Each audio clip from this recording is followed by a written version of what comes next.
Okay, aloha and welcome to Wind in Her Hair. I'm Anna, your host, and today I have on as my guest Mike Elliott. He is a relationship expert and a men's coach. So we are going to dive in. This is going to be mainly targeted towards men. I'm really excited because this is my passion is helping men in this area, and Mike is an expert. So I'm looking at his website right now, and he has the 6-month course. We're going to dive into all that kind of good stuff. But Mike, first, tell us more about yourself quickly. Yeah, yeah. Yeah, I love the quickly. So happy to be here. I've devoted my entire life to learn about relationships because it's been the messiest place in my life. I was adopted twice in the first year of my life, and what's super fascinating about that experience that took me many years to learn is most of our adult life is formed by the imprints we experience in the first 3 years of our life. And so, separated from my mom day one of me being born, and then separated from my next primary care at 14 months, created a whole set of patterns that was a really messy experience of life for me. Kicked out of my house the day of grad, got into drugs and all these coping strategies at a really young age, become a debt collector, a drug dealer, and things got really, really dark. And and then there was a moment I had a bit of a wake up call, moved in a different direction, which was amazing. And I still didn't have all of my what's called imprinting, all of the experiences from my early childhood resolved. And so I kept attracting experiences that affirmed my inner belief that I didn't know I had was I don't belong, I'm not good enough. And so Mm-hmm. I inevitably attracted a beautiful wife, bought the house, did the American dream, had the jet boat, the brand new truck, making amazing amounts of money, Dealing theater. drugs? No, it wasn't dealing drugs actually. Okay. I used to be a trades guy. Okay. And yeah, that's how I started. And I was miserable. And then 7 years into the marriage, she walked out on me and I didn't Mhm. see it coming. And it brought me to the dark night of my soul. And then from there, I started meeting coaches, mentors, and learning how relationship is everything in relationship to money, to partners, to my thoughts, to my Mhm. emotions. And once I devoted to that, all of a sudden my life exponentially improved, which then led to me to the work that I do is giving from my overflowing cup, helping men who've Mhm. built the success that are feeling emotionally distant, broken, alone, invisible to go do that same work that I had to crawl through to get to the place to live a really rich life. I love that, Mike. You just explained it so well and within like, I don't know, 2 minutes. That was just so well said. Like just in a nutshell, from beginning of your birth to where you are today. I love that. And I was just writing down a few notes that I wanted to go back to. So this is going to be really exciting. I love that you said in your marriage you didn't see it coming. And I see that with my clients. They think that they're loving her, doing all the things right. And I'm wondering if with this your perspective too. You're providing all the things for her and you are trying to make her happy. And then one day she walks out and you're like, wait a minute. Like I was loving you though. Really, they weren't filling her love tank. They were providing. So, did you feel the same way that you were giving her all the things and you were trying to make her happy? And when she left, yeah, you said you didn't see it coming, but what was your thought process? When it first happened, I didn't have a Mhm. thought process. It felt like I got hit by a truck. Mhm. And once I started to process through it, what I started to realize really quickly, once I started to feel my feelings, key piece, once I started to feel my feelings, that raised me into a higher quality thought and perspective where I could see what was actually happening. Mhm. I was never present Mhm. in that Mhm. marriage. I was so focused on performing and providing, thinking that, and I didn't know this in my intellectual thinking, but there was something driving me, which is that wounding from day one, where I severed from that bond with my mother.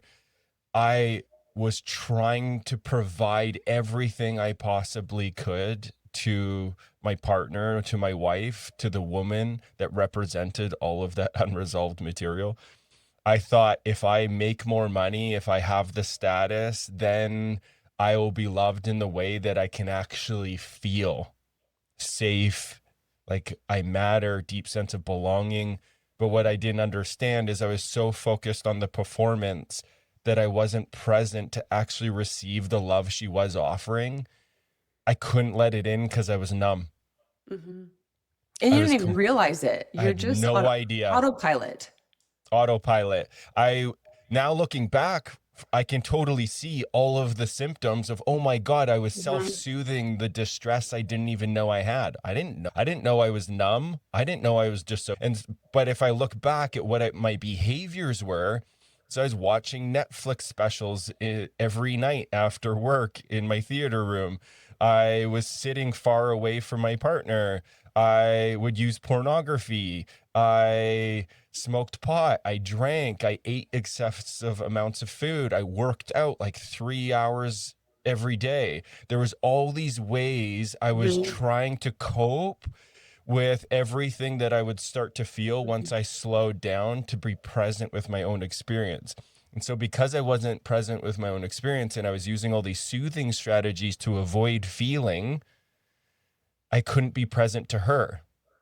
Thing I want to add there is like Yeah. women are feeling oriented. They need Hmm. to be seen and in their beauty and their energy and their emotions. I couldn't be present to her feelings because I wasn't being present to my own. So true. That's exactly what I tell my clients. You can't give her what you don't have.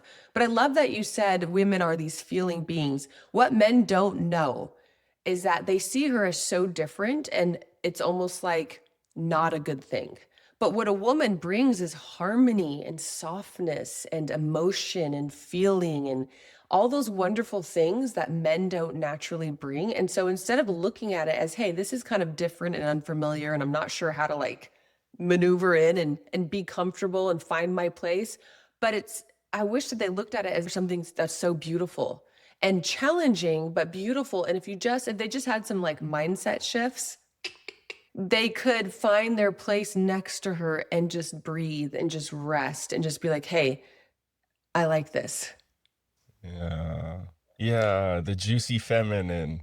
And I love too that you said where you were saying how you didn't know what was going on because that was your norm and you didn't know any other way. And I'm a big like advocate of finding a new norm. And I tell that to myself all the time. Anna, dang it, you need a new norm. It's like I get distracted easily. I take on a lot. I'm a creative.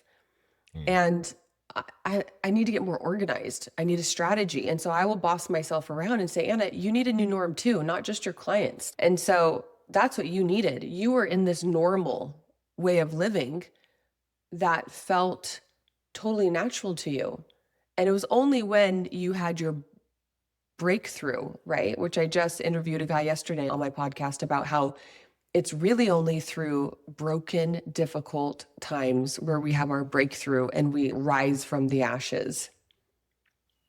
Yeah. What you're describing beautifully, the whole essence of the work that I do with men, I have a program called The Initiated Man.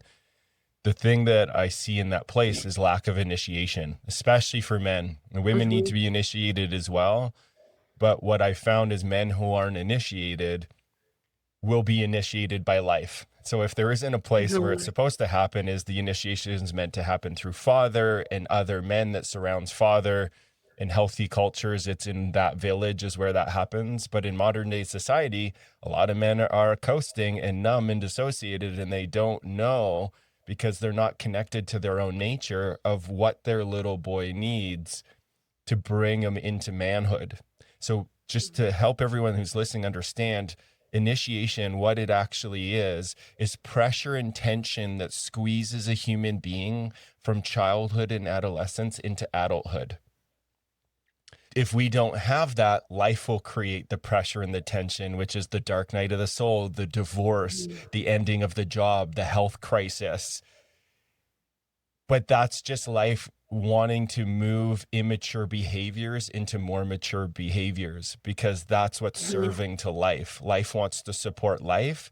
it can be easy to see it as, oh no, life hates me, God hates me, which I've heard a lot of my clients say. I just feel like God hates me. No, no, no. God loves you so much that he's not going to let you live in childlike behaviors that's screwing your life. It's time to now lean in and get help and support to become that more mature version of yourself. I love that. That reminds me of a verse that says, a man puts childish behavior behind him. And so, to back up a little bit, though, for the word initiation, what do you mean exactly by, I'm looking at your website too right now, initiation? You're just teaching men how to take initiative of their own healing. Is that what you're saying?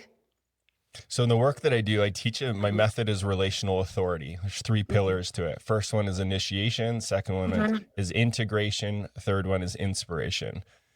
So the first one, initiation.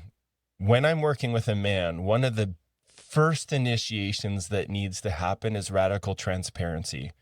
There's way too many men that hide behind their coping strategies and their behaviors because they're afraid of being seen in them. There's too much internalized shame. There's embarrassment. There's insecurities. And so often the first piece, there's so many layers to it, but the first piece is, okay, let's get real and honest. What are your behaviors currently? Like, what is your relationship to porn? What is your relationship to your body? What do you eat? Like, where is your energy and focus? Like, let's get to know that, and creating the pressure and the tension to squeeze that man out of hiding into full exposure. But it's safe because so many men, especially the men that I work with, a lot of them are really high achievers. They're in really significant roles, which creates a hyper sensitivity to being seen because it could impact the role. That's what a lot of the pain points are for these men is, I don't have a safe room that I actually get to be all of me, the human part, without it, impacting status. And so a lot of it is creating the container in the space of, let's fully see you as a human being. And then now let's move through all of that material, make sense of where it all came from. Why are all these behaviors here? What are they covering up? What are they soothing? And when a man can go through that, then he starts to move into how to integrate new behaviors. That's the second pillar. Initiation is really helping a man understand life is always creating circumstances of pressure and tension to initiate him into a higher version of himself. Step number one, have to be able to discern and decipher when a man is in an initiation. He's not aware that it's life trying to forge him into, a sword with a sharp edge. If it's not seen in that way, it can be related with a way where men will try to dominate the experience and not have to feel the vulnerability of it. So they'll work harder, they'll fight harder. Something that I'll watch with some of the men that I work with is once they drop into the vulnerability, which is going to give them the gold that they can bring into a more mature state, they'll beat themselves up. And they'll try to just shut the emotion down that's trying to mobilize, but emotion is energy in motion. If we don't mobilize it, it stays in childlike behaviors that's going to try to dominate others, dominate the feminine to try to feel better and feel like he's in control. But a true initiation is actually surrendering to the experience, to go to the depth of the well of the vulnerability and bring the gold from it, what's at the bottom of it. Gift that the feminine brings that you are so good at, being oriented. Every month you're reconstructing from your inner world. Like there's so much, and men are being invited to embrace that part of themselves. They can bring the gold from it. So two things jump out at me, that in order for men to be initiated or take initiative, they need to open up their eyes to another kind of realm, another world that we don't see with our naked eye. They just walk through life and they see the world kind of pressing in on them, these difficult situations, these obstacles, these trials, these tribulations as pain in the asses, right? Instead of just shifting our mindset and saying, I'm looking at this as an opportunity to level up, to become wiser, to become more patient. That's what homeschooling did to me. I homeschooled my 3 children. It taught me patience because I let it. And it took years, but I didn't fight it. I embraced it. And I see raising children or being in a partnership as holy training ground if we let it, Oh, right? It's like our training ground because marriage isn't meant to make us happy, it's meant to make us holy. And I I didn't love that. understand that when I was married and now I'm divorced. But I love that for anyone who's listening, you have all these opportunities happening around you all day long with everybody that you come into contact with. And look at it with eyes full of wonder and curiosity, saying, what can I learn from this situation? Ow, that hurt. But how Yeah. can I choose to respond better than I did last time? Because I feel like the goal ultimately, we're relationship people. We were built for relationship. Ultimately, the goal is to love others well. Yeah. Everybody, Yeah. right? And so that was Yeah. the one thing that jumped out at me was for men, in order to be initiated or take the initiative, they need to have self-awareness, right? They need to be able to look inward. And the second part is how many people go through life spending zero attention on their heart and their soul and their spirit and their mind? It's like every single day goes by. They just get up, they go to work, they have their coffee, they come home, they sit on their ass, they watch TV, they golf on the weekends, whatever. Most people don't spend intentional time looking inward, being reflective, journaling, meditating, asking the deeper questions. So I love that you take men and you teach them how to do that, right? Yeah, like the one phrase statement whenever somebody asks like what I do for work is I help men in leadership roles lead from their heart, not their head. And what's so Mm, funny is so good. often when that's hits a man who is longing for that, their soul is longing for that, it hits. But a lot of men hear that and immediately say, I don't understand. What does that mean? And then their head wants to make sense of what it would actually mean logically to Mm-hmm. lead from the heart, not the head. It's like that's the overweighted energy of the intellect, which so many men were like, we default with logic, Mm-hmm. but our greatest gift as men is when we actually drop down into our heart. And for anyone listening, like, well, what does it mean? What it means is learning how to embrace the vulnerability of the tenderness that's in all of our hearts. Mm-hmm. If we don't actually start to feel the heal, to actually go back and make sense of our childhood that we maybe as men haven't looked back at, Mm-hmm. to like start to process and look at, it's like a business. Let's think of it this way.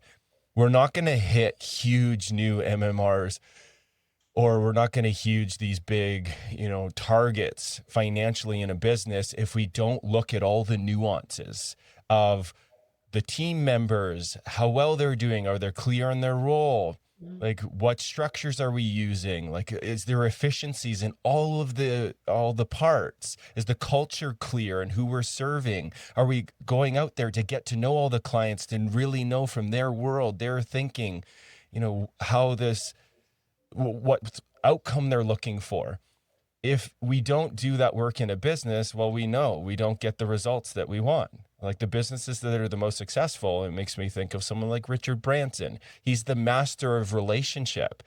He has created a culture where no matter where he's at in status, he comes in and he'll meet any person within any of his businesses, and he'll give them his presence, because he knows that the more care there is for the human being, the more success will come from the business. The reason I'm sharing this is so many men live their life and they don't get to know the business of themselves.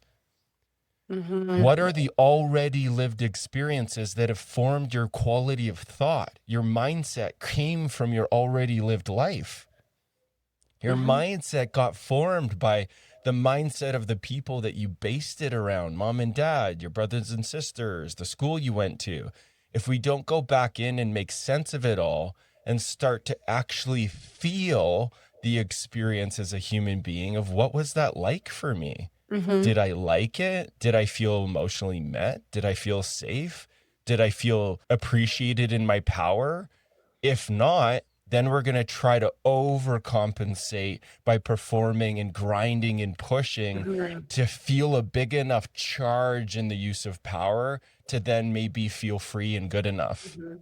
So what you're saying is that all the experiences we have from the day we're born to when our brain is formed and as we're going through life, a lot of those experiences for a lot of people tend to be painful, even a little bit, right? A lot of us weren't raised with parents who are into personal growth and know how to regulate their emotions and be emotionally in tune with themselves and ask good questions.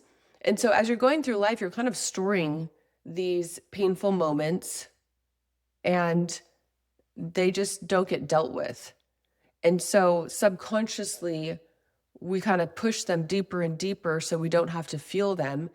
And then we realize by overworking, by looking at porn, by hanging out with this person, those feelings kind of stay dormant. But what you take men through and what you help them is to go back and pull up these memories and heal. Is that what you're saying? You learn how to process them and deal with them and embrace them, because what you can't change what you can't name. I love that quote. Yeah. Yes. That's a part of it for sure. Mhm.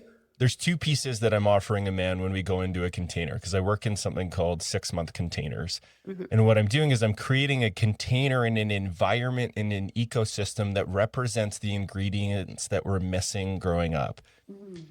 For us to make Mhm. sense of that simply is there's a role, there's a natural biological role that a mother and a father offers. Mother and father need to get along really well for them to embody their roles really well. A mother needs to feel safe and provided for from the father so that she can tap into what you beautifully described, where you went through this place of really advocating for the harmony and the connection for your kiddos and for the home. And it was hard, but there's places where you let life initiate you and you really went through your own material, is what I heard, so that you could homeschool and give them an experience where they were really attuned to.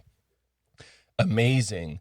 And so every single one of us needs to experience two different qualities.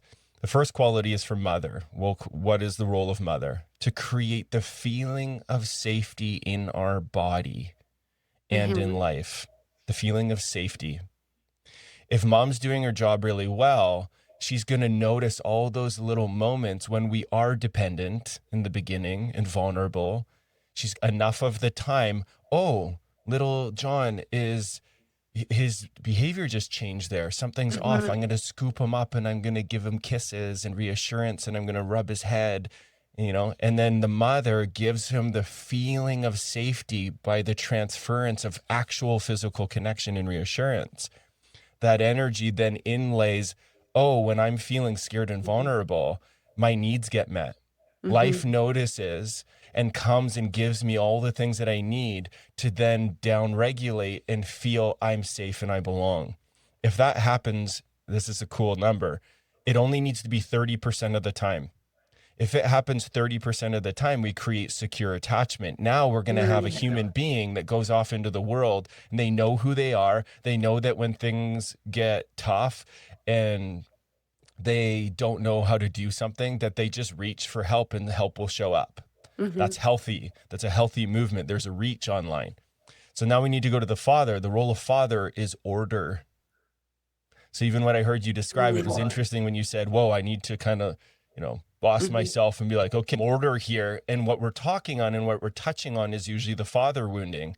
If we don't have order in our life, we're usually touching the places where we maybe didn't get that from our father. It wasn't inlaid. We didn't get that program or software upgrade. And so now as adults, it can be tricky. And I can almost always discern father wounding if somebody's having a hard time maintaining order in their life.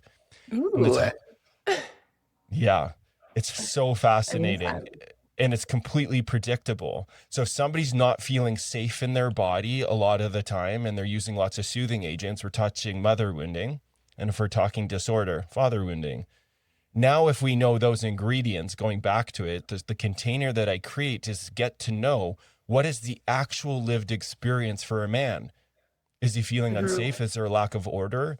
Okay, great. Now his experience is now Mhm. telling an untold story of his past. The reason this is important, and I'm going to go nerdy here, this comes from Dan Siegel's work going into neurobiology and neuroscience and like studying the brain, studying just the holistic human Mhm. being. He has found through all of his years of research that a person's health is determined based off of their capacity to integrate their already lived life. Mm. I love It, that. If they don't integrate their already lived life, we are living from a place of dysfunction and disconnect. If we're disconnected inside from our already lived life because we didn't integrate Mhm. it, we're now projecting disconnection from our world. We're now Yeah. yeah, go ahead. Wait, two quick questions. So, Yes. how do you integrate it, and why are we trying not to integrate it? Why are we almost subconsciously avoiding? Are we avoiding integration? Yeah, of course we Okay. are. Okay, so tell me Of why, course we please. are. Of Yeah. course we are because it's so vulnerable Hmm. to I go think. into integration because one of the key ingredients, Mhm. this comes from Dan Siegel as well. One of the key ingredients is we need new information, but we need relational Mhm. attunement. We need relational attunement for us to be able to integrate, which means we got to be seen in the vulnerability. We are in such an individualistic Mhm. culture and we're terrified to go into the vulnerability of the human experience. Why? Because we've come from such a hyper individualized culture, which means there isn't room for your feelings. You know how many men I've Mhm. sat with where they got them, even if it wasn't words, it landed for them as my feelings are a problem. It makes me, Oh, I experienced that full well in my 13-year marriage. I remember I realized just recently that I had learned to not share my feelings because I found it was unproductive. And yeah. not only unproductive, it was more painful because as I'd be sobbing in the other room, heartbroken because of how my ex treated me, he Oh, wouldn't do a damn thing about it. And that makes it oh, feel worse, right? oh, it's Or the we'd get into an worst. argument and I'd end up sleeping on the couch because I couldn't sleep in the same bed with him and he refused to sleep on the couch. And so I'd sleep on the couch and just thinking about how I did not feel safe saying anything anymore. So I just slowly shut down year after year after year until he would come into the room and I wouldn't even look at him because I was so used to not talking to him or looking at him or engaging or anything. And so continue. I understand full well what you're talking about. Yeah, and thank you for sharing that. And I'm so sorry that happened. That's devastating because you are in the role of mother. Mm-hmm. And what you said there is you didn't feel safe. This is Mm-hmm. the ultimate cultural wound right now that men are all being invited to look at and listen to because women have been screaming this for generations. If women don't feel safe, let's go back to what I said of the role of mother is to create and hand Mm-hmm. down the feeling of safety.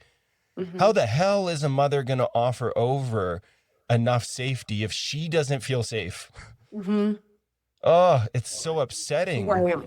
And so that's where there's a biological need for the difference of a man's experience because we're so different. We are logical. We like to solve problems and fix things and build. Masculine energy is the energy of becoming, feminine of being and Yeah. surrender, the forever change. If men don't see that as an opportunity to be initiated into higher levels of leadership, like who's the man that I got to Mm-hmm. be and become to hold space for a forever changing experience for a woman who desires? I build enough strength and capacity to hold space for her emotions without losing my seat.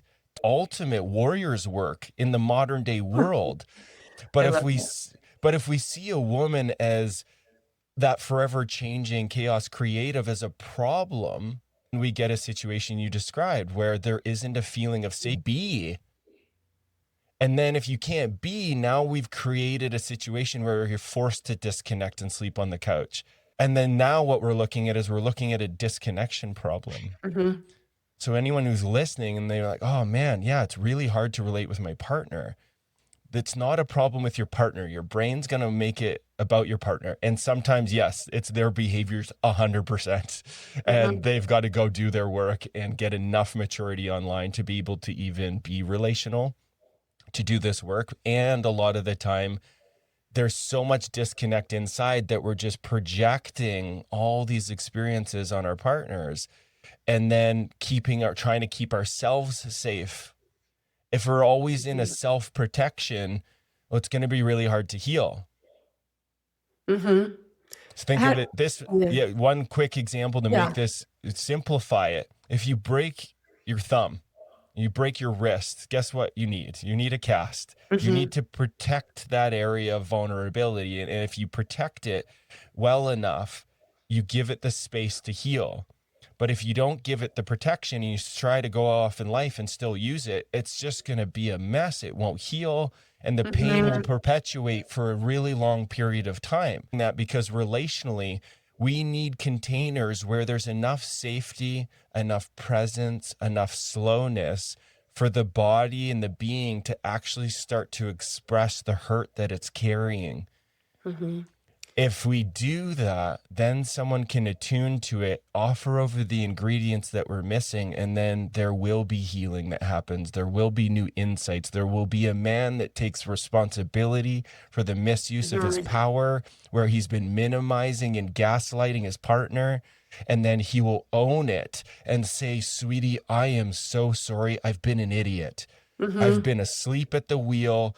Oh my God, you don't deserve that. I'm so sorry. Mm-hmm. But if he doesn't get enough safety to go into his own experience to process his hurt, he's just going to keep projecting it onto his partner, her, and then crush her. So sad. So I love that you talked about earlier about a man learning how to be vulnerable and sit in his seat. So I think you touched on it a little bit, but again, what does For a that look man to like? sit for a Mm-hmm. man to sit in a seat, what I've learned from doing over 10 years of men's work, the only way that that happens is being in relationship with other men who've been doing their work and who've been initiated. Yeah. Mm-hmm. There's a reason for this. If a man can't build strength and tone emotionally in relationship to other men, how the heck is he going to do it with a woman? Mm-hmm. That's a whole other range. Like we all have the same amount of hormones, but women's range of hormones, if we saw it on a graph of paper in a month, the chart would be like the most volatile stock there is. And that's nothing bad or wrong. It's Mm-hmm. just that's the human experience. That's how the hormones that create the emotions and the feelings move. Mm-hmm. For a man, it's different. Men can have big ranges, but it's often a lot softer. So, in order for a man to really land in his own seat, he actually has to ask this question: do I have close, meaningful male relationships in my life where I get to be my full experience of self without being judged or criticized? Mm-hmm. If a man can't answer that question and say yes, we already know what work needs to happen. He needs to go find a male relationship or a men's group or something, a therapist, someone that he feels safe to start to open up to the places he's never opened. That's how a man Mm-hmm. creates the capacity to be in his seat. Prime example is, Mm-hmm. if somebody wants to master the sport of basketball, you don't just do it by doing layup shots and on your own without having the pressure and the Mm-hmm. tension of other players to push against, to try to block. Like that happens in the medium of other men on the court. And then the skill gets developed from that. That's no different than the experience of being a man. We need to be in proximity to other men that won't let men wiggle through their blind spots, that'll Mm-hmm. call a man out and be like, dude, you say you want this, how you're treating your wife, it's bullshit. That is not adult male behavior. What are you doing? Not to shame or put down, but to call him up and forward into his power. Yes. And that Mm-hmm. happens in my experience in the medium of brotherhood, which is why I Mm-hmm. created the initiated man, because culturally it's not available. But in all the healthy Mm-hmm. cultures, men stay with men, push against men, train with men, and that's what creates the. Some of my clients are in men's groups, which I greatly encourage, but some of them will say, I have no one, maybe a Mhm. therapist, and then there's me, but they need more than somebody like me. They need another man who can hold them accountable, like you said. Integration is the next step. Talk a little bit about neuroplasticity and how you help men rewire their brain. Yeah. So this comes from Bruce Lipton's work. That's where I love going into that place of genomes and how the brain fires and wires. Neurons that fire together wire together. Mhm. So we want to start there because that makes sense for most people's brains. Neurons that fire together wire together. The neurons that are firing together and wiring together are the thing that create the perspective of reality we're looking through. That's our lens. And so, example, I want anyone who's listening, just think about this. Think about the day where everything just seems to go your way, and how much you end up loving life when things are going well. The company that you Mhm. bought and your stock spikes, like, yeah, life is amazing. And then you walk home and it's easy to just think that everything's amazing because of the feelings that are happening inside. Those neurons that are firing are creating a reality of, I love this. But if we have somebody back up into our Ferrari, or guess what? All of the quality of thoughts that are going to happen from that experience are, oh my God, life sucks. Life hates me. God Mhm. hates me. And then we're going to keep firing and wiring neurons that are Mhm. creating a quality of thought that are making a reality true. And please explain what you mean by firing together. So by firing together, we have different hemispheres of the brain, and each one of them has a different job. Mhm. And so if we're firing a lot of activity in our amygdala, that's our fight or flight part of our body. So this is where something actually happens that's a threat. We're going to fire neurons in that part of our brain, and it's going to create a lot of information that goes off Mhm. into the brain and the body that'll Mhm. mobilize it in a way to respond to that quality of thought. The job that the amygdala is doing is like, holy shit, let's hit the fan. We got to do something. And so all those neurons are now forming behaviors that are responding to danger. Oversimplified, we're talking about Yeah. a light switch. So our brain has all these different ways of potential. Like our Mhm. brain has so much potential. And in that potential, each area of the brain has these light switches. If we don't do certain things in a certain way, and this comes from Science of Getting Rich, actually, Mhm. beautiful book, short read, and it talks about this a lot. He repeats it over and over and over. If you do things in a certain way, you will become rich. Mhm. If we do things in a certain way, we will turn on the switches in our brain that unlock the potential of that part of the brain. This is Mhm. why meditating and mindfulness, slowing down and attuning to our breath is helpful, because we're turning on the switches of our prefrontal cortex. Mhm. We're allowing information. I'm going nerdy here.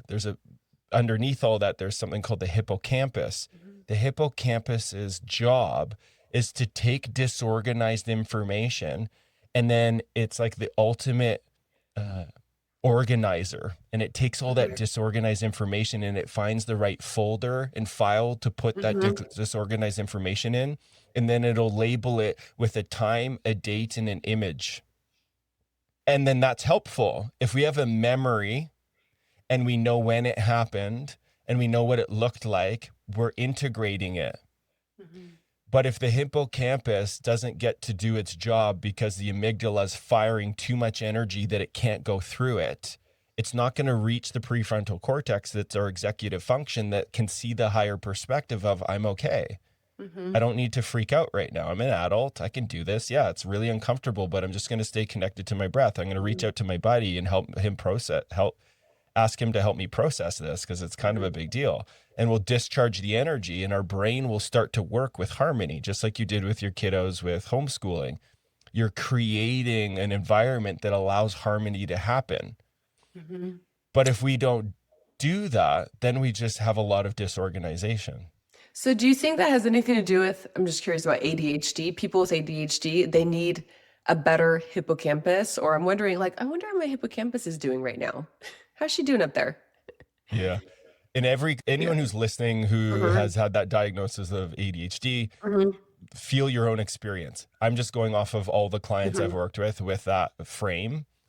The thing that starts to soften the intensity of ADHD and the distress of it has been really interesting ingredients. Two specific ones. One of them is order and structure, Mhm. father role. Mhm.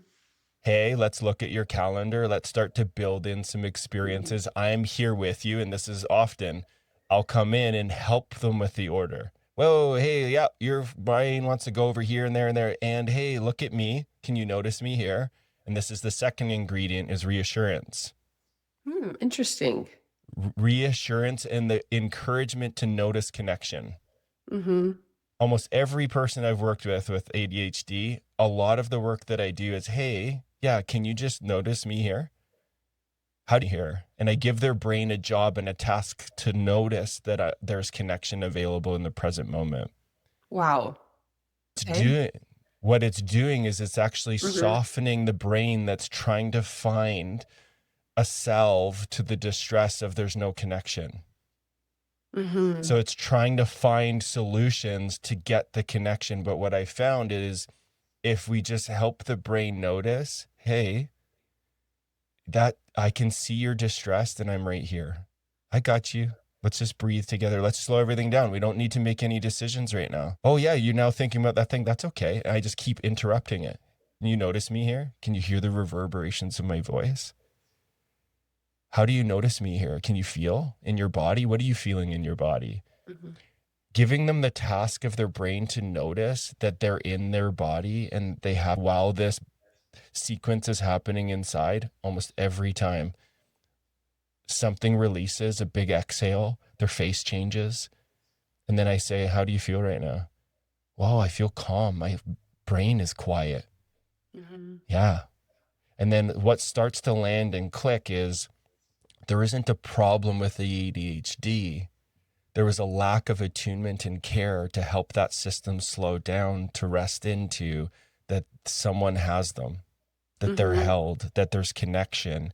That creates the feeling of safety inside. And then it starts to put order in the thoughts. It slows the pace of them down. Mm-hmm. And then they happen sequentially instead of all at once.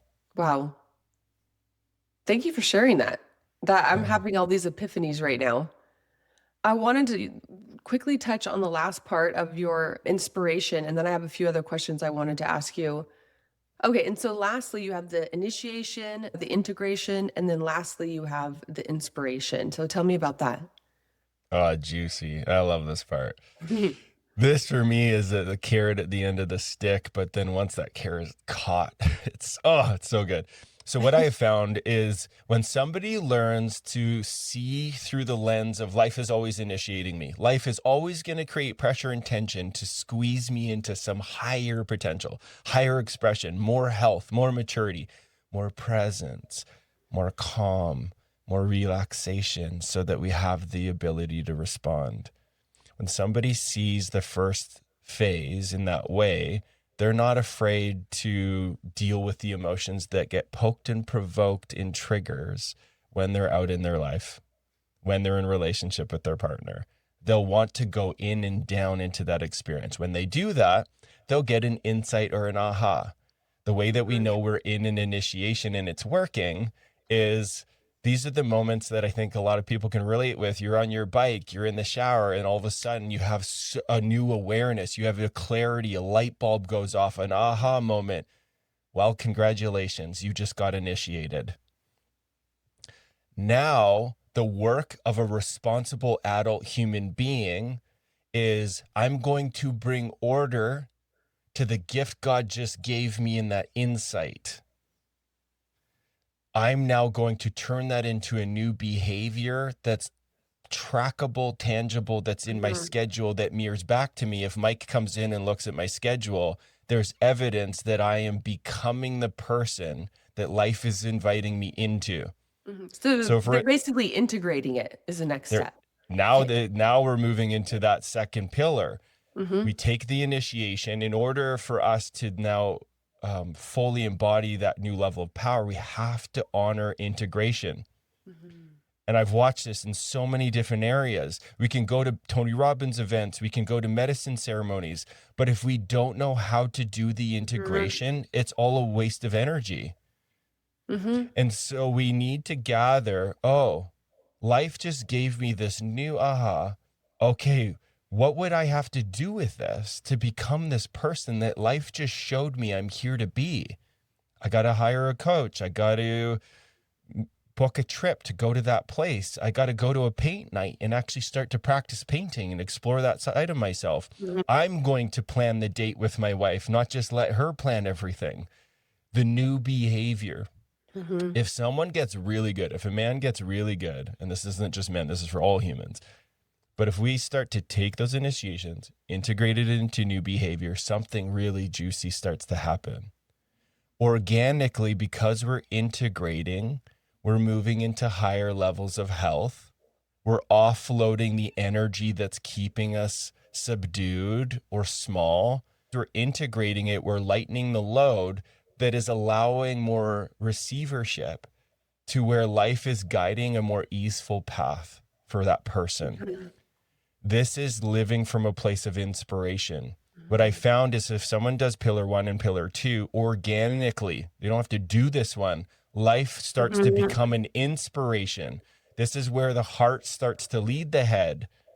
So instead of decisions having to be made on someone else's strategy or plan, inspiration, Wayne described as in spirit. There's something that emerges from inside, serendipitous moments, signs, signals, somebody reaching out, a connection that happens while you're walking out in day-to-day life. All of a sudden, life is now supporting you to live the most easeful, enjoyable, satisfying, fulfilling life that somebody gets to experience, a quality of leadership I think we all long for. Now, in order to make sense of this even more, we need to understand the definition of leadership because it can sound vague and there's so many different ways to look at it.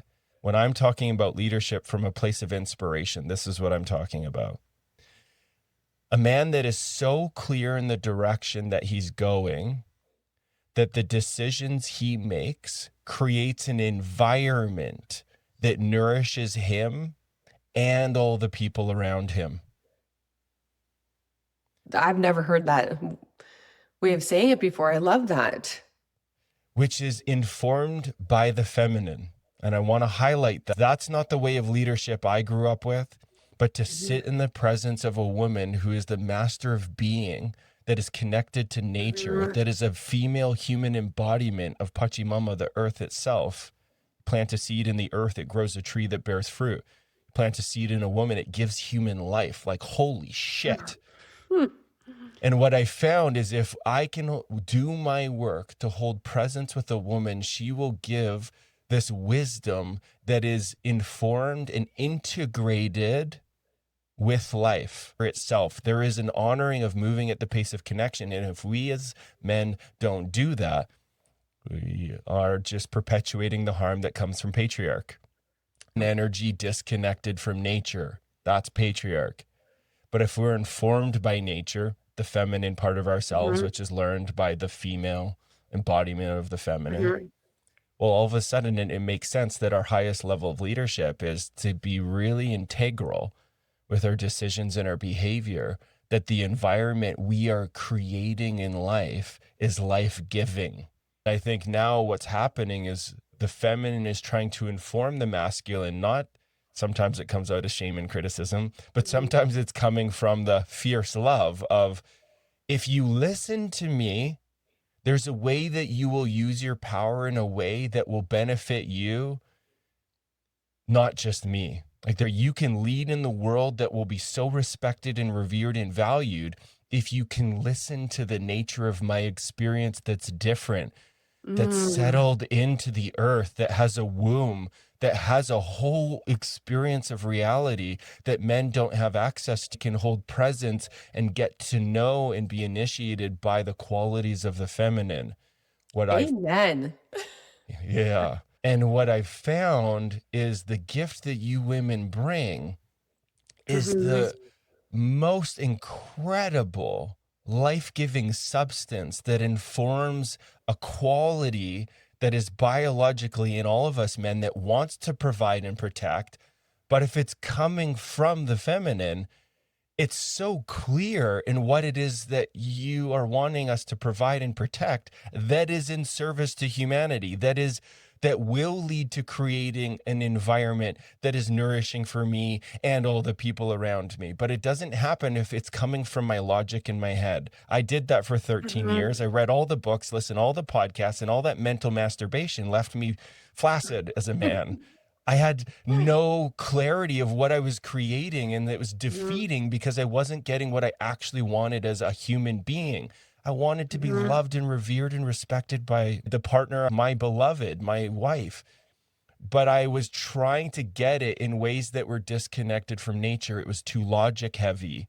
But once I learned how to actually do my work to just be present with a woman, With my beloved, she would just then bring in ingredients, mirrors, reflections. I call it the oracle. She would share these pieces that would mirror back to me and invoke a remembering of who I am and what I'm here to do from a lens that's really deeply rooted in nature, that is more of my work to do, that comes from the feminine. Then when I get that, now I'm living a life of inspiration, because what I'm being informed by is life is always in service to me. But if I don't slow down enough Mhm. to feel it, to notice it, to work through all the things my body has a hard Mhm. time in receiving it, well, then I can't enjoy the experience of the environment that's here right now, because I'm being informed by the more monster.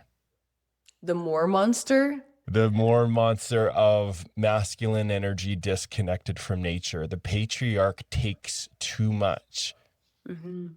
without the reciprocity of giving back. If we're not slowing down, which the feminine is always inviting through feeling, Mhm. if we're not going in there and building a healthy relationship with it, we're going to try to run from it, and we're going to try to follow the more monster of, if I make more, if I do more, if I work out strong, I won't have to feel this part of life. Mhm. And it's so true. The more you slow down, the more you see around Oh, you. And that leads me to ask you this question on a more tactical level for men who are listening. First of all, I just want to say I'm in the inspiration phase. When you were talking about the yeah. inspiration phase, I was like, that is me. And I know we're always having initiation, then integration and inspiration, but I feel like in my life, it's been a real season of inspiration. And I love that. And so for men on a more tactical level, how would they learn how to become more vulnerable, to sit in their hearts, to open up to that feminine energy, her being? How can they do that on a daily First, basis?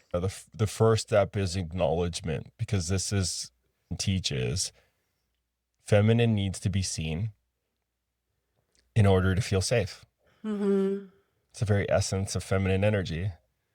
You know, Mhm. there's a continual expression of beauty, because there's a desire to be seen in the beauty and Mhm. how energy wants to move through. So we all have that inside. So the first step is acknowledgement for self. So a man needs to then maybe be listening to this and slow down enough to think, oh, is there truth in this? Is there a place Mhm. where I can acknowledge I am living from my head?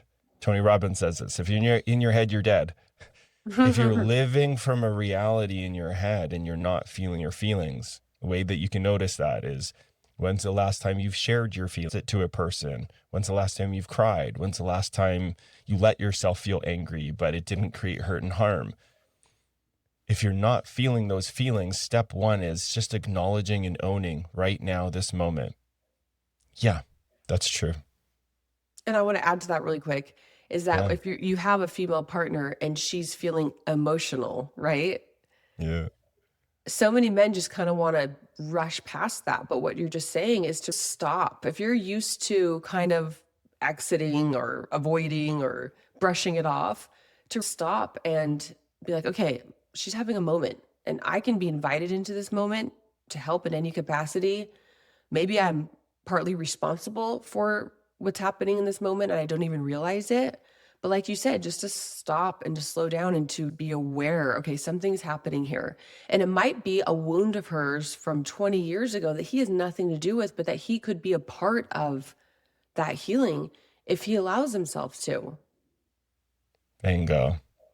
Integration Okay. happens. And so anyone who's listening, I created a method, Mhm. like a framework where this can be easily followed. If you're listening, grab your pen and paper, take a note. This is called the heard and seen framework. Can be remembered as VAR.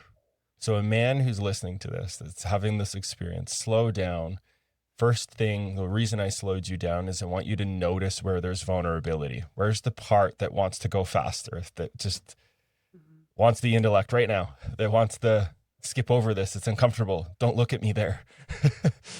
Don't call me out. Notice the vulnerability. How do you feel it in your body? So vulnerability, acknowledgement, reassurance. I'm going to give you the framework first. VAR, vulnerability, acknowledgement, reassurance. First step is we have to notice vulnerability. Can you feel your body? What just happened with your breath? Is it up into your chest? Has it Mhm. left your belly? Are you in a stress response right now? Can you feel your face? Is it tight? Is there constriction? If so, you are in a vulnerable experience. Now, the second piece is acknowledging it. Oh, yeah, something in me got triggered. Mhm. Oh, I don't know what's going on, but my body's remembering something Mhm. and I'm in a stress response. Okay. What this is doing is it's training embodiment. It's bringing the intellect down into notice what's happening in the body, heart led. And then after we acknowledge it, then it's reassurance. Okay, yeah, I am triggered. If it's hysterical, it's historical. If there's a response that's beyond the proportion of what's happening right now, we're in history. Remember what I said? Dan Siegel's work, our level of health is determined based off our capacity to integrate our already lived life. Okay, here's history. Mhm. We're acknowledging it, we're owning it. That's a great use of power. This is what I call gentle power. Okay, acknowledged it, felt the vulnerability. Now the reassurance. Reassurance looks like this. This is what rewires the brain. Remember the hippocampus I talked about? This is what starts to send fibers from it into different parts of the brain so that it can be organized. Powerful if you say this out loud. Then it's saying, yeah, something in me is remembering the past. Mhm. And, oh, I'm so sorry that happened. Now I'm an adult. I can see and feel this. And to this part of me, I'm never going anywhere. I'm always going to be here. Mhm. And then breathing. And what's really interesting is with the reassurance, it may feel super awkward at first, Mhm. but I do this in the shower. I do this in any moment. All of a sudden, I'm in something where there's a panic or there's a terror. I'm feeling insecure. Whoa, what is that? Whoa, VAR. Okay. Woo. Okay, Mike. Yeah, history. And when I go to the place of saying, Mhm. I say it in this way, I say, hey, little buddy. Hey, little buddy. Yeah, yeah, yeah, yeah. Totally. Of course, this something's scary. Dude, you lost your mom day one. Probably Mhm. remembering something about that. We're going to integrate that the rest of our lives. And I feel you. I'm an adult. I can hold this. I'm never going anywhere. Your mom did, but I'm not. Mhm. I've got you. And then something always settles. The energy release. Sometimes I have a cry. Sometimes it's just a big wave of power that comes on. Now I'm inspired. I'm like, cool. And help other men do this because then it's like, now I'm in my power. This is super helpful. Whoa. Dan Siegel Mhm. was right. This is really rewiring my brain. I just Mhm. felt it from the inside. And so a man who's listening, Mhm. if this is difficult to do, your next practical step would be asking yourself this question: who is a man that is in my world that is safe enough for me to go be mentored by, that knows Mhm. this, that does the work, that's been a part of initiation, that's doing something that's creating higher levels of health that you feel inspired by? Mhm. That you feel inspired by. Where's your curiosity going? Where is there? And if you don't have anyone, start looking. Men's work, like this is Mhm. the work that I do. If there's a resonance, reach out to me. But if not, find someone. I'm not for Mhm. everyone. Find a man you can start to develop a relationship of safety with to Mhm. help you integrate your life so you can drop all the soothing strategies that are keeping you alone, invisible, not respected in the way Mhm. that you fully want to, that inner freedom you're looking for. That's Mhm. going to come from the integration. So move towards somebody who can help you do that. Mhm. I love that you said you're not for everyone because I found that to be true. Yeah. I'm not for everyone either. I can be too straightforward for some men, and they want a softer presentation. I'm like, well, it's nice meeting you. That is But not me. yeah, it reminds me of I started doing basically what you're doing. I do it too, but I call it grief sessions. And I have my Oh, clients do this, and it has made my life. In fact, I just did a post about it, I think yesterday or the day before. It's made my life feel so much lighter. And I see it as very intentional healing because you can heal unintentionally when you're triggered. Somebody bumps into you, you're triggered. This emotion comes up. and you realize something shifted, my heart rate's increasing, I'm feeling warm, I'm feeling activated. And then when you stop and go, what am I feeling? Where is this coming from? And then I'll sit and I'll just say, like, what? Maybe there's something there I haven't grieved properly. Maybe there's something Mm, there that I need to heal from. So that's more unintentional healing because it's not on purpose. Or I set my timer every morning for 10 minutes and I do my little grief session. And I just ask God, what do I need to heal from? Or what do I need to grieve properly? Or what do you want to show me? And every single time, somebody will pop into my mind, or a timeline, or an age. And most of the time, I cry and I journal. When the 10 minutes are over, I'm done pretty much because I found that kind of overwhelmed procrastination was leading into my business, into my relationships. I'm like, what is this heaviness? And I felt God telling me, you need to heal. Let's do this work intentionally every morning. Let's sit and heal. And one of the stories I wanted to share with you, because it reminded me of what you said, is when you're going back to your younger self. I interviewed this hypnotherapist like a month ago, and he walked me through this exercise where I went back to my 29-year-old self sobbing in the shower before I got married. This memory would come up periodically, but I always wanted to avoid it, right? I did. I mhm. avoided it. And that's what we all do. Yeah. And he said, "No, let's do this right now. Close your eyes. Let's you as your 48-year-old self, Anna, more mature, wiser, go back to your 29-year-old self in the shower and just sit with her and embrace her." And on the podcast, I'm like trying not to sob, but I'm Mm, crying, like trying to yeah. hold it together.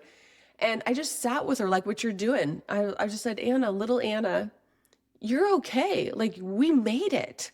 You're not really worthless. You're not. I know you're feeling worthless right now and like a piece of shit, like you have no value and you're not treasured, but that's not the true story. The truth is, like, you're a daughter of the Most High. You are wonderfully and fearfully made, and you have come so far. Don't worry, in 20 years, 20 years, you're going to see how far you've come, how much you've healed, and what you have going for your life. And so I did that work, and I'm telling you now, like, I can talk about it without crying now. Yeah. Yeah. Integration. Integration, my little grief Yeah. sessions. Yeah. And I love that, Anna. What a beautiful job to become your inner mother and father. Hmm. There's the safety, there's the order to the thoughts, the feelings, to be willing to go there, to integrate the energy that's in there, even Hmm. if we're not aware of it. That's the Hmm. power. That gets to be the new way of being. Hmm. Joe Dispenza describes this. It's not so much what we're doing, it's who we're being in the doing. But I if we love start, that. yeah. And so if we start to practice a new way of being in the Mhm. doing, which is becoming our own inner mother and father, we are allowing ourselves to actually honor our nature of what our vessel needs, being in a body, balance of body, Mhm. mind, spirit. We're allowing ourselves to integrate moment to moment. Imagine how free it becomes to integrate moment to moment. So there's enough safety for all the past history that's stacked up for it to come into the present moment to be sorted Mhm. and worked through because we're not piling more on. That's what Wow. the Yeah. in this conversation, if anyone's listening, that's the invitation of being in the that integration can happen and set yourself free from all the places and staying small, staying stuck. And I love what you Mhm. described and what the work you're doing with the grief, because it reminds me of this one statement that really lands for me.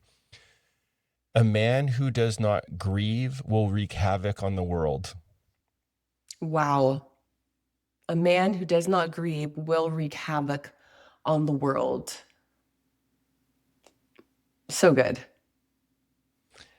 To go, and if we're riding our bike and we fall down and skid, I've had a few of these, skid and then land on gravel, and there's this big scrape on the arm, there's gravel in the wound. Mm. Imagine how painful that is. If we try to just get up and be like, everything's fine, and just not really pay attention to it and just go back and we don't cry, we don't go and wash it off, it's going to get in, it's going to become a bigger problem. And if we don't address it, attune to it, give it the relational care that it requires to set the best environment for it to heal, the infection could get so bad that we got to amputate the arm. Mm-hmm. Who the hell wants that? I don't think anyone. But the reason I'm sharing that is the water that washes the gravel off of that wound is grief. Mm-hmm. If we don't let ourselves grieve the moments of our life that deserve to be grieved, Mm-hmm. to let the tears fall, to go back and scoop up those younger versions of ourselves, to let them have the feelings that maybe society said isn't safe to feel. If we don't allow that energy to mobilize and move, we will wreak havoc on the world to try to protect that wound.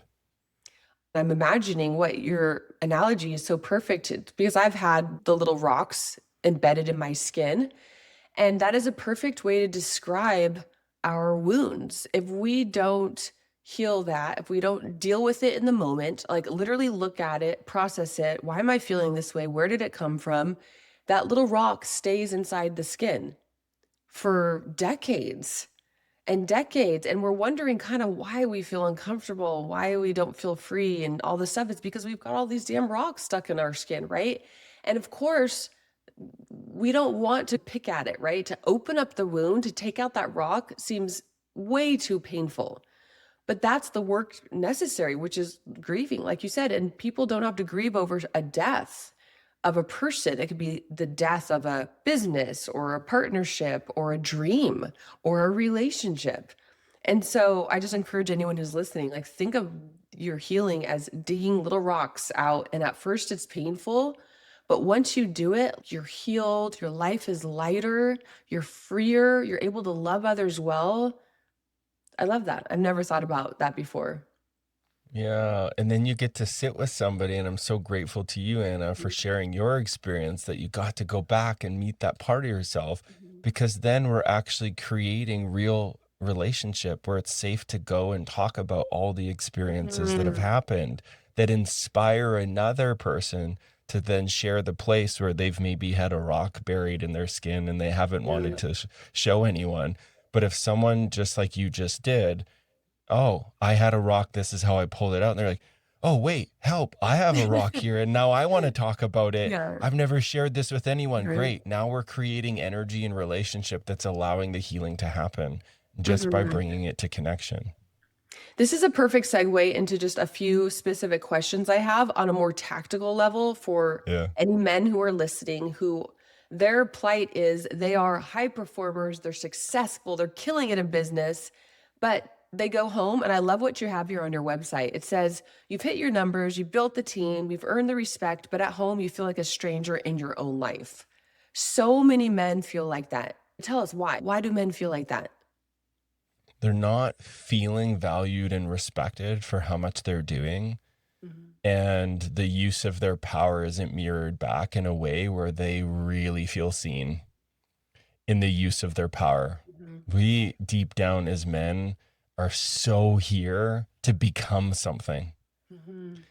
And if there isn't relational ingredients landing that are being felt, then there will be an insatiable sense of performance to get a big enough result Mhm. that maybe they can feel. And that's key there. The reason most men aren't feeling respected and are feeling invisible or having an experience of being invisible, it's often because there is the heart isn't doing its full job. There is Mhm. numbness. There is something happening in the nervous system that is preventing what life is trying to offer actually in so that it can be felt. Prime Mhm. example of this, in the beginning of my journey, once I followed the American dream and I got lots of success, I remember the first time I saw over 100 grand in my investment portfolio and zero debt. It just was such an incredible feeling Mhm.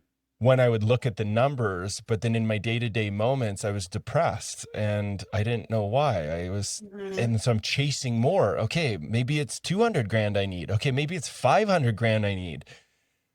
But what I didn't realize is I was numb. Mhm.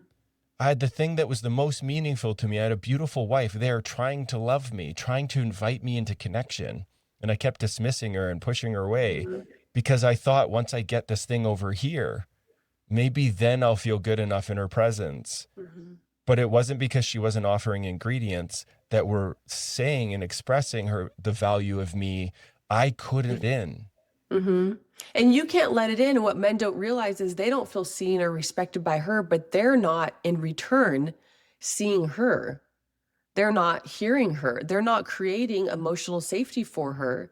So I just think that's an important note to remember. It's not just her, it's what you are making available to her. Yeah, which is important to name. And I'm Mhm. glad you said that, because there's so many dynamics of how this shows up.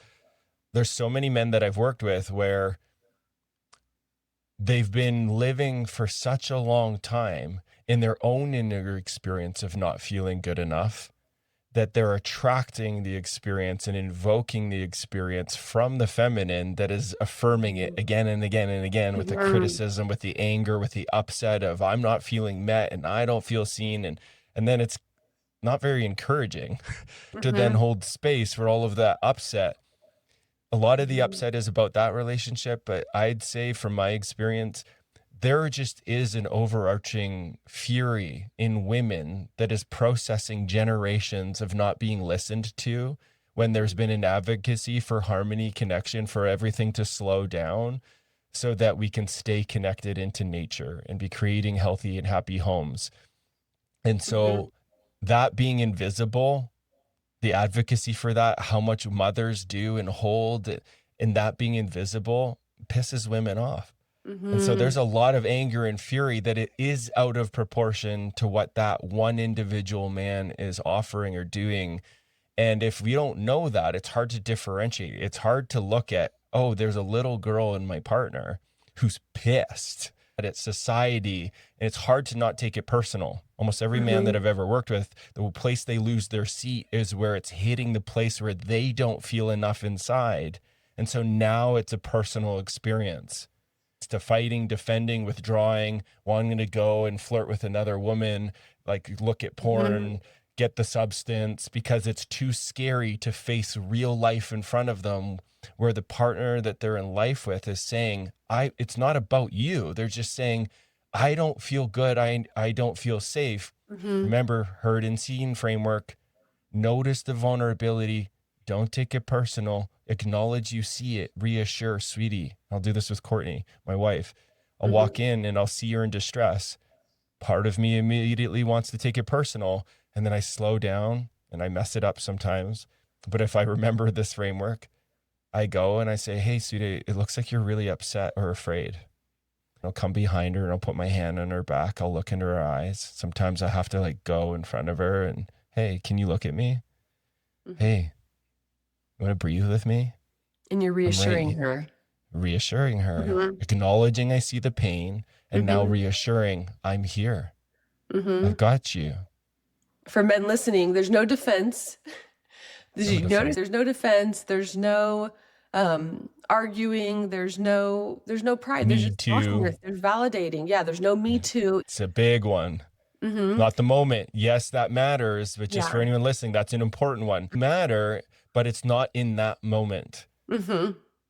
It's like, yes, you can have your moment later, but if you offer that Yes. first, it's creating the safety for her to soften, which then she'll just naturally want to offer over the juicy, describe it as, hold space for you to go through what is your me too. But now it's Her differentiated. too. It's in Yeah. right out of order. We Yeah. don't try to repair at the same time.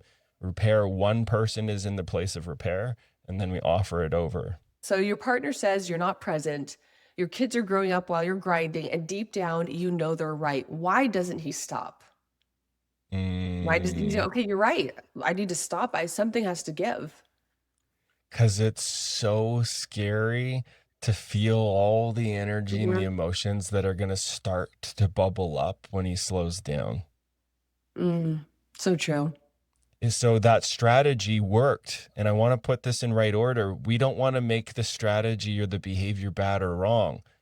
That is not helpful. That doesn't lead to healing. If we have that rock in our arm, we're like, come on, I need to go back and do the thing, or I want to go swimming, Mhm. like, hurry the hell up.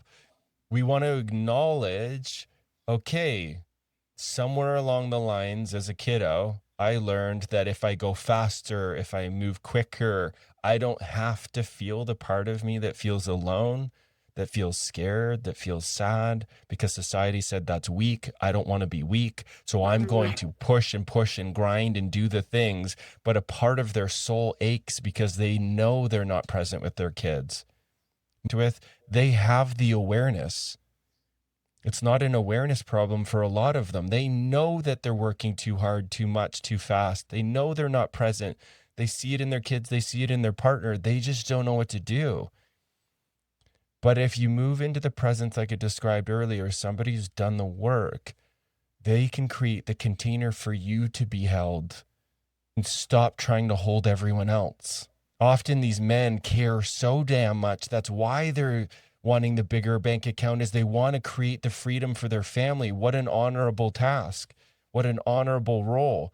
But where are you in it and what you need? Where's that? Men need to be held too.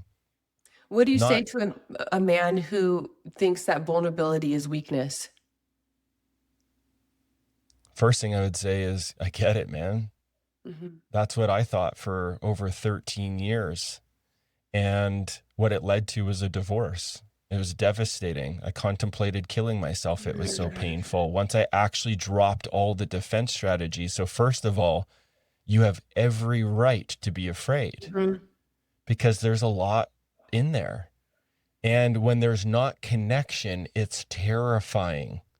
And through my lived experience, it's the most incredible experience when someone is actually safe enough to connect with, to start to allow that process to happen.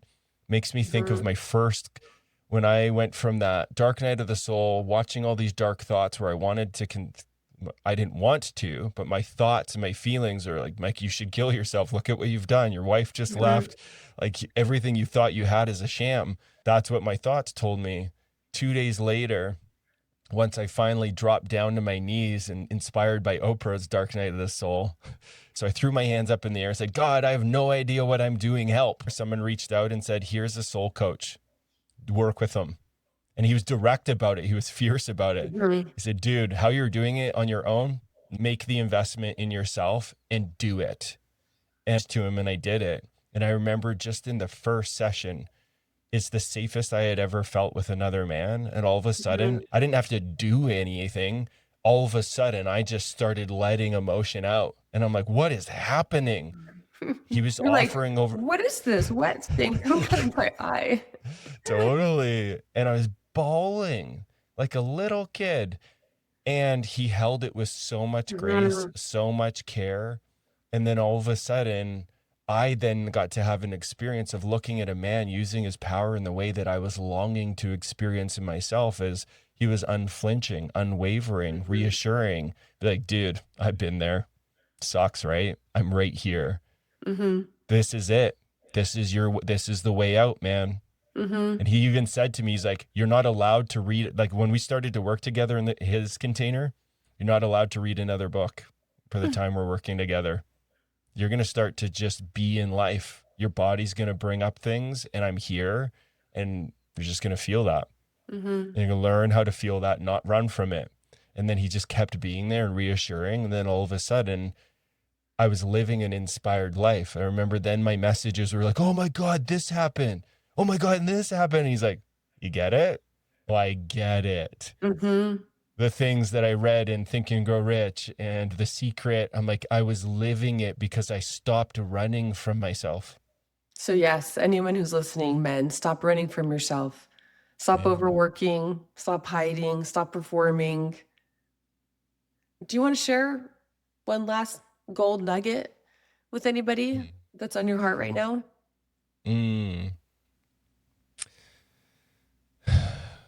Whoever's listening, if there's a man listening to this and some part of you feels seen and heard, or something makes sense, my invitation for you is just letting yourself feel that. And if you can't feel it, notice that. Just notice the experience of numb if it's kind of blank and there's nothing there, because that's what's there. That's what's real. That matters. And we start to notice and recognize our experience, we set ourselves free, because then that healthy healer inside will do what it's designed to do, and it'll move the energy that it will bring you back into connection. You are not bad or wrong. Your coping strategies aren't bad and wrong. Nothing is a problem like in what you're doing. You just didn't get what you actually needed to be living life in a different way. My invitation for you is give yourself the grace to just soften into, this is what life taught me in my way of being, and I don't like how it's going. Put it down. Let yourself be with what's here, and then move towards somebody that inspires you to bring you even deeper into your experience of a man. And forgive yourself. I love this. Forgive yourself for not knowing what only time could teach you, Ugh. right? How can people find you? Yeah, one of the easiest ways is just follow me on Instagram. So the handle is mikeelliott.relating. Or you can, if there's a resonance here, you can go and watch my content there. Once you go, if you give me a follow, I'll send you a free gift. It's a cheat sheet. And then if there's another layer of resonance, just shoot me a message. Let me know that you're listening to this podcast, what stood out for you, the insight, the aha. I love to hear those. And you also have a website where you have Yeah. your program information, which is great. And are Yes. you on YouTube? Yes, I'm on YouTube as well. Okay. New, I just started a few months ago. Do you So have a smaller. podcast? Yeah. And then my partner and I have a podcast called Oh, The Sacred We. okay. Yeah. Wow. Okay, amazing. Well, thank you for everything and your devotion and your work. And it's reassuring to me to know that you've been through the gauntlet, you've gone through shit and back. And now you are where you are today because of all the difficulty that you've been through, which is a blessing. It's a blessing in disguise. Yeah. And I want to leave everyone with this one. This is the ultimate one. Our wound is not our weakness. Our wound is our greatest medicine to the world. So Because what good. it means, we have to overcome it. When we overcome it, we now have lived wisdom, not just, we now have lived experience that does create connection and resonance and safety. And that's the ultimate medicine. Yeah, I appreciate you, Anna. Thanks for the beautiful conversation. So good. And everyone listening.